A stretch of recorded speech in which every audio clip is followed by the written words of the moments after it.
¿Qué tal, queridos amigos? Bienvenidos.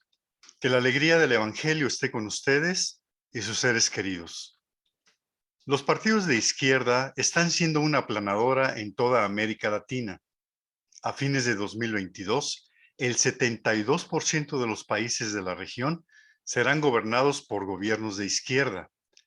Pero si esto no fuera suficiente, en términos de población, la izquierda gobernará al 90% de los latinoamericanos.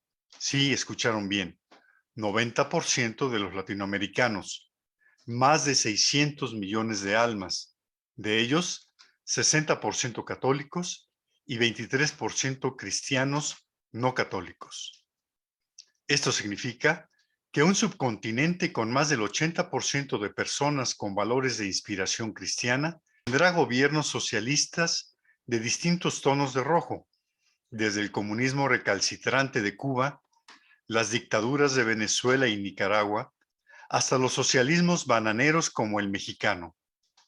En su carta encíclica Divini Redemptoris de 1937, el Papa Pío XI declaró al comunismo ateo como intrínsecamente perverso.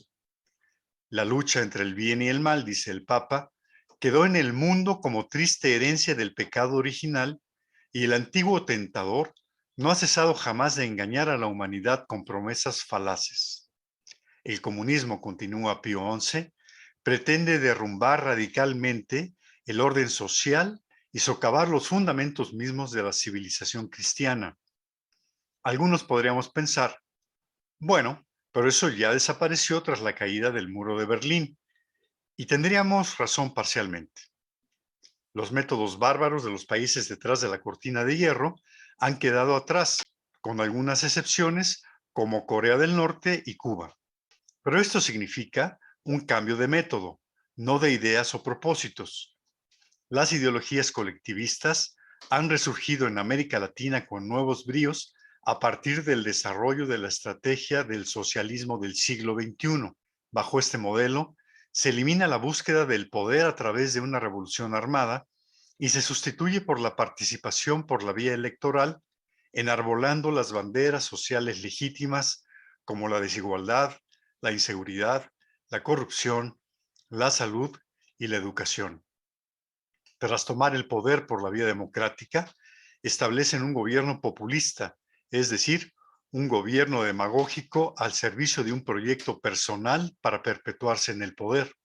Sorprendentemente, caracterizado por el desprecio de los débiles y por ignorar las necesidades sociales más apremiantes, como sucedió con la pandemia. El uso de programas sociales que anestesian y controlan a la población se convierte en un arma poderosa que, aunque no beneficia verdaderamente al pueblo porque no reduce la pobreza, sino al contrario, la incrementa, genera la percepción de un gobierno preocupado genuinamente por sus ciudadanos. Este efecto del flautista mágico toma ventaja de la cultura latinoamericana católica de la protección al débil. A la llegada de los españoles, las leyes de Indias fueron diseñadas para regular la vida social, política y económica, con el propósito de proteger los derechos de los indígenas frente a los abusos cometidos en su contra.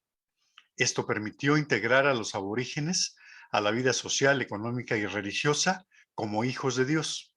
Sin embargo, al paso de los siglos, un subproducto no deseado resultó en un trato de inferiores, de niños viejos incapaces de valerse de sí mismos, generando la cultura latinoamericana de dependencia, de clasismo, y tras la llegada de gobiernos neoliberales, de ciudadanos de primera y segunda, los que tienen y los que no tienen. Las espectaculares tasas de crecimiento de entre el 5 y el 10% anual en países como Brasil, Argentina y Chile durante los primeros años de este siglo generaron la posibilidad para millones de latinoamericanos de agregarse definitivamente a la clase media. En el caso de México, la integración al mercado de América del Norte generó el mismo fenómeno. Sin embargo, tras la mala gestión de los gobiernos neoliberales, las tasas de crecimiento del Producto Interno Bruto se desplomaron, incluso con crecimientos negativos, particularmente durante la pandemia. Los latinoamericanos fuimos testigos mudos de los escándalos de corrupción y de las abismales y cada vez mayores diferencias de los ingresos entre ricos y pobres, lo que generó una tremenda frustración y decepción entre quienes por algunos años se habían convertido en clase medieros y que vieron su futuro y el de sus hijos truncado y su vida de regreso a la pobreza. Creer que en las elecciones regresaremos a gobiernos de derecha, mientras la mitad de la población vive en la pobreza, sin que hagamos nada por nuestros hermanos católicos menos favorecidos, es decir, sin eliminar las causas del regreso del socialismo, es una ingenuidad y más aún el gran pecado de omisión del catolicismo latinoamericano. El Dios que se hizo hombre por amor nos dirá cuando estemos frente a frente: cuanto hicisteis a mis hermanos más pequeños, a mí me lo hicisteis. ¿No les parece? Hasta la próxima. Dios los bendiga.